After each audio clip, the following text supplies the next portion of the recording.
අපි අද කතා කරන්න යන්නේ be verbs කියන පාඩම. be verbs වල කොටස් මේ පාඩම් මාලාව සකස් කරලා තියෙන්නේ. අද අපි කතා present tense කියන කාලය ගැන වර්තමාන කාලය ගැන සම්පූර්ණයෙන්ම කතා කරනවා. be verbs අපිට ඇත්තටම ගන්න පුළුවන් කොටස් පහක් යටතේ. ඒ කියන්නේ be verbs කියන්නේ මෙන්න මේ පස් දෙනා. am, is, are, was and were. මේ පස් දෙනා තමයි be verbs කියලා කියන්නේ. එතකොට මේ be verbs පුතේ අපි කොටස් වලට බෙදුවොත් am, is, are කියන තුන් දෙනා අපිට ගන්න පුළුවන් present tense කියලා. කියන්නේ වර්තමාන කාලය කියලා. ඔයාලා මේකේ තේරුම දැම්ම හිතන්න යන්න එපා. මොකද මේ be verbs වගන්ති වල භාවිතා කරන විදිහ අනුව මේකේ අර්ථය වෙනස් වෙනවා. අපිට හැම වෙලේම මේක වෙනවා වෙයි කියන තේරුම් ගන්න බෑ. මොකද මේක අපි සිංහලෙන් කතා බහ කරනකොට ඒ සිංහල වගන්ති රටාවට අනුව මේක වෙනස් වෙනවා. මම ඒක ඔයගලන්ට පැහැදිලිව කියලා දෙන්නම්. verse were කියන දෙන්න අපිට ගන්න පුළුවන් past tense එහෙමත් නැත්නම් අතීත කාලයේ විදිහට.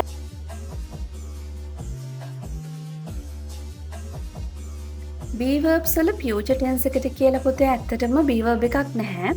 ඉංග්‍රීසි භාෂාවේ ඒක හදලා දීලා තියෙනවා. future tense එකට පුතේ අපි භාවිතා කරනවා will කියන modal verb එක. ඒ කියන්නේ උපස්තම්භක ක්‍රියාපදය. මේ will එක අපිට පුළුවන් ක්‍රියාපදයක මූලික ක්‍රියා ස්වරූපය කියන්නේ base form එක දාන්න. එතකොට මේ be කියලා කියන්නේ මේ පස් දෙනාගේ මූලික ස්වරූපය. එහෙනම් අපිට will be කියලා future tense එක හදා ගන්න පුළුවන්.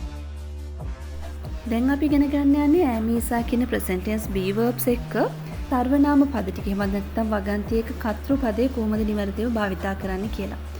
I එක්ක පුතේ භාවිතා කරන්නේ am. ඊළඟට we, you, they කියන බහුවචන කර්තෘ පදත් එක්ක අපි a කියලා භාවිතා කරනවා.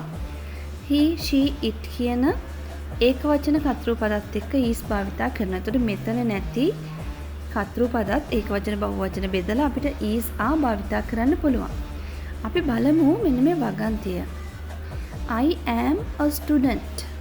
Student කිව්වහම s කියන sound එක consonant sound එකක්. එතකොට article එක a. ඒතර තේරුම තමයි මම ශිෂ්‍යයෙක්. ඊළඟට she is a teacher. ඇය ගුරුවරියක්.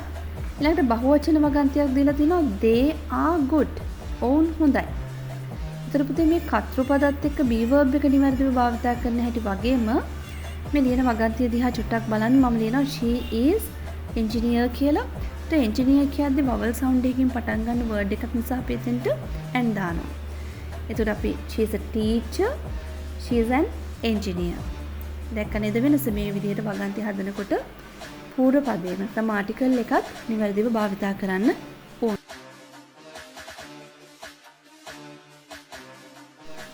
activity එකක් she කියන්නේ ඒකවචනයි. එහෙනම් අපිට ගන්න පුළුවන් she is reading a book. ඇය පොතක් කියවමින් ඉන්නවා. ඊළඟට they are plural නේ. they are my best friends. ඔවුන් මගේ හොඳ යාළුවෝ. ඊළඟට I am එක අපි ගන්නෙ am කියන be verb එක. I'm in grade 7. මම ඉන්නේ 7 වසරේ. ඊළඟට we කියන්නේ අපි බහුවචනයි. එහෙනම් අපිට are කියන be verb එක භාවිතා කරන්න පුළුවන්. we are in the same class. ඊළඟට it is on the table. ඊළඟට බලන්න පුතේ මෙන්න මේ my father කියන එක. my father කියන්නේ he කියන pronoun එක. නේද? my father අපිට he කියලා ගන්න පුළුවන්. එහෙනම් he එක ගත්තේ is නම් my father එකත් අපිට is කියන be verb එක ගන්න පුළුවන්. my father is a lawyer. ඊළඟට the doctor කිව්වහම girl කෙනෙක්ට boy කෙනෙක්ට නේද? doctor කියලා කියන්න පුළුවන්. කොහොම ගත්තත් is තමයි ඒ දෙන්නත් එක ගන්න. එතකොට my friends කියන්නේ බහුවචනයි. මේක අපි pronoun එකක් විදිහට ගත්තොත් මගේ යාළුවෝ කියද්දි own කියන අර්ථය දෙනවා. එතකොට ownට ගන්නෙ ආ නම් my friends ලට ගන්නෙත් ආම තමයි. ඉතින් මේ විදිහට ඔයගලන්ට activities කරලා නිවැරදි be verb එක නිවැරදි සර්වනාම පදත් එක්ක භාවිත කරන හැටි ඉගෙන ගන්න පුළුවන්. දැන් අපි questions හදන්න යන්නේ. මේක මාරම ලේසියි. වගන්තියක be verb එක අපිට පේන්නම දීලා තියෙනවානේ. එතකොට මේ වගන්තිය ඉස්සෙල්ලාම තේරුම බලන්නකෝ. she is a teacher කියන්නේ ඇය ගුරුවරියකි නේද? දැන් අපි මේකේ ප්‍රශ්නේ හදන්න යන්නේ ඇය ගුරුවරියක්ද කියලා. ඔයා කරන්න ඕනේ be verb එක වගන්තියේ මුලට ඇදගෙන එන්න. ඇදගෙන ඇවිල්ලා ඊටු ටික හැමම ලියාගෙන යන්න. is ගන්න මුලට එයාව ලියමු අපි. වගන්තියක් පටන් ගන්නකොට පළවෙනි අකුර කැපිටල් අකුරකින් පටන් ගන්න ඕනේ. අපි එහෙම ලිව්වා. ඊළඟට she කියලා කියන්නේ ඇය. යව සිම්පල් වලින් ලියනවා. she is a teacher. ඇය ගුරුවරියක්ද? she is a teacher. ඇය ගුරුවරියකි. is she a teacher? ඇය ගුරුවරියක්ද? ප්‍රශ්නේ හදා. අපි දැන් බලමු ඇක්ටිවිටි එකක් කරලා ඔයගලන්ට තේරෙනවද කියලා. she is cooking rice කියලා තියෙනවා. එතකොට මේකේ be verb එක is අපිට පේන්නම තියෙනවා. අපිට පුළුවන් එයා වගන්තිය මුලට ඇදගෙන ඇවිල්ලා ප්‍රශ්නේ හදන්න. is she cooking rice? ඇය බත් උයමින් ඉන්නවද? මේ විදිහට පුතේ be verb එක අඳුරගත්තා. එයා වගන්තිය ඉස්සරහට ඇදගෙන ආවා. ප්‍රශ්නේ හදාගත්තා.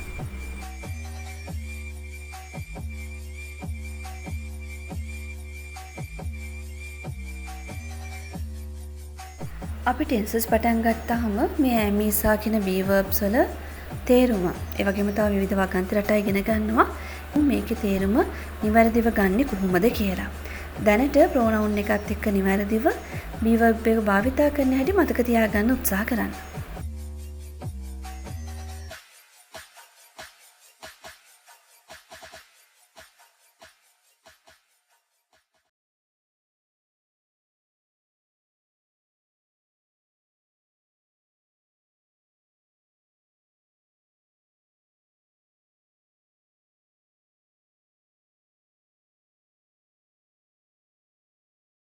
මතක තියාගන්න ඕන කාරණාවක් තියෙනවා. මේ බලන්න. I am pretty. දැන් මේ වගන්තිය be verb එක තමයි am. අපි යාව ප්‍රශ්නේ හදන්න ඉස්සරහට ඇලා ගන්නවා. I කියන සර්වනාම පදය සිම්පල් අකුරෙන් ලියන්නේ නැහැ. අපි යාව වගන්තිය මුලැදාග කොහේ ලිව්වත් මම කියන අදහසෙන් ලියනවා නම් පුතේ කැපිටල් අකුරකින්ම ලියන්න ඕනේ. එතකොට am I pretty? මම ලස්සනයිද කියන තේරුම. ඊළඟට රුවනි is cooking now. රුවනි කියන්නේ ඔන්න proper noun එකක්, සංඥා නාමයක්. එතනත් ප්‍රශ්නේ හදද්දී is ඇදලා ගත්ත ඉස්සරහට රුවනි කියන නම. රුවනි විතරක් නෙමෙයි ඕන නමක් ලියනකොට පළවෙනි අකුර වගන්තිය මුලැමැදාග කොහෙ ලියුවත් කැපිටල් වලින් ලියන්න ඕනේ. මොකද අපි ඒකට කියනවා සංඥා නාමයක් කියලා. අපි ඉස්සරහට මේ පාඩමත් කතා කරමු. දැනට මතක තියාගන්න උත්සාහ කරන්න. ඊළඟට බලන්න මෙන්න මේ වගන්තිය. she is in Australia. දැන් මෙතන ඕස්ට්‍රේලියා කිව්වහම සංඥා නාමයක් පුතේ. අපි යාව ලියනකොට මේ වගන්තියෙත්, ඒ කියන්නේ මේක question එකට හරවනකොට is she in Australia ඒ අකුර කැපිටල් වලින් ලියන්න ඕන. මොකද එයා proper noun එකක්. මම ඉස්සෙල්ලා කිව්වා වගේ සංඥා නාමයක්. ඒක නිසා එයාව කැපිටල් අකුරකින් ලියන්න ඕනේ. එතකොට is she in Australia කියද්දී I ඒ වගේ මේ අකුර කැපිටල් වලින් ලියලා තියෙනවා. දැන් අපි කතා කරමු නැත යන අර්ථයෙන් කොහොමද මේ be verbs භාවිතා කරලා වගන්තියක් හදාගන්නේ කියලා. ඔයාලා දන්නවා ඉංග්‍රීසි භාෂාවේ හරිම ලේසි නේද? not කියන පදය දැම්මහම වගන්තිය නැහැ කියන තේරුමට හැරවෙනවා. එතකොට මෙතන ස්පෝකන් වලදී පුතේ අපිට short forms භාවිතා කරන්න වෙනවානේ. එතකොට මතක තියාගන්න ඕනේ is not කියන එක්කෙනා අපිට writing part එකේදීත් isn't කියන එක්කෙනා spoken language එකේදීත් අපිට භාවිතා කරන්න පුළුවන්. හැබැයි am not කියන එක්කෙනා කෙටි කරන්න බෑ. ඒක නිසා යාව අපිට සර්වනාම පදෙත් එක්ක I'm not කියලා spoken English වලදී භාවිතා කරන්න පුළුවන්. මේ වගන්තිය දිහා බලන්න. I am weak. I am weak කියන්නේ මම දුර්වලයි. දැන් මේක positive sentence එකක්. ඒ කියන්නේ ඇත යන අර්ථයේ වගන්තියක්. දැන් මට කියන්න ඕනේ මම දුර්වල නැහැ කියලා. ඒතර ඔයාට පුළුවන් I am not weak. not කියන පදේ එකතු කරාම නැතන අර්ථයට හරවන්න පුළුවන් වගන්තිය. ඉතින් එයාව දාලා අපිට හදන්න පුළුවන් වගන්තිය මම දුර්වල නැහැ. I am not weak. spoken English වලදී ඔයාට පුළුවන් I am කියන එක කෙටි කරලා I'm not weak කියලා භාවිතා කරන්න. හරිම ලේසි. spoken වලදී අපි short forms තමයි භාවිතා කරන්නේ. contracted forms එහෙම නැත්නම් short forms වල වීඩියෝ එකක් මම ඉස්සරහට ගේන්නම්. ඔයාට ඒකත් ප්‍රැක්ටිස් කරගන්න පුළුවන්. දැනට මතක තියාගන්න පාඩමත් එක්ක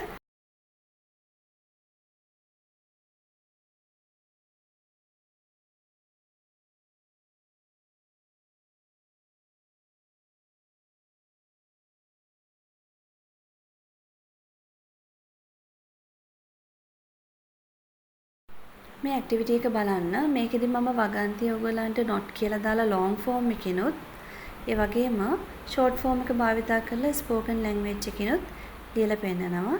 ඉතින් මේක ඔයාලට පුළුවන් ප්‍රැක්ටිස් කරගන්න. අපි ස්පීච් වලදී හැමදෙස්සෙම contracted forms එහෙම නැත්නම් short forms තමයි භාවිතා කරන්නේ. බලන්න මේ වගන්තිය. They are not in the bus. ඊළඟට මම මේක spoken වලින් ගන්නවා. are not කියන එක නට කෙටි කරලා aren't කියලා. They aren't in the bus. මේක පුතේ නිවැරදිව පාඩම් කරගන්න. short form එක ගන්න spoken වලට, long form එක ගන්න ලිඛිත. එහෙම නැත්නම් writing part එකට කියලා. මොකද විභාගෙදී සාමාන්‍යයෙන් grade 9 ඉඳන් O level A level කරන දරුවෙක්ට essay writing කරනකොට එහෙම වැදගත් වෙනවා මේ පාඩම. බලන්න මේ වගන්ති තුන අපි මෙච්චර වෙලා කතා කරපු ස්වරූප තුන තමයි මේ ලියලා තියෙන්නේ. ඉතින් අපිට පුළුවන් ඕන් නම් දැන් මේ they aren't good කියලා කියන්නේ පුතේ ඕන් හොඳ නැහැ කියන එකනේ. මෙයාගේ ප්‍රශ්නේ හදන්නත් පුළුවන්. aren't කියන short form එක ඉස්සරහට අරගෙන මේ විදිහට ලියන්න. aren't they good? ඕන් හොඳ නැද්ද? එතකොට මේ ඇවිල්ලා spoken language එක. අපිට ඕන නම් writing වලින් අපි writing වලින් සාමාන්‍යයෙන් exam එකේදී වුණත් අපිට short forms ලියන්න ඕනේ නැහැ. මොකද අපි speech එකක් එහෙම නැත්නම් dialogue එකක් විතරනේ spoken language එකෙන් ලියන්නේ. අනිත් ඒවා ඔක්කොම ලියන්නේ අපි long form එකෙන්. එතකොට essay writing කරද්දී අපි questions ලියන්නේ නැහැනේ. නමුත් කමක් නැහැ අපි ඉගෙන ගමු.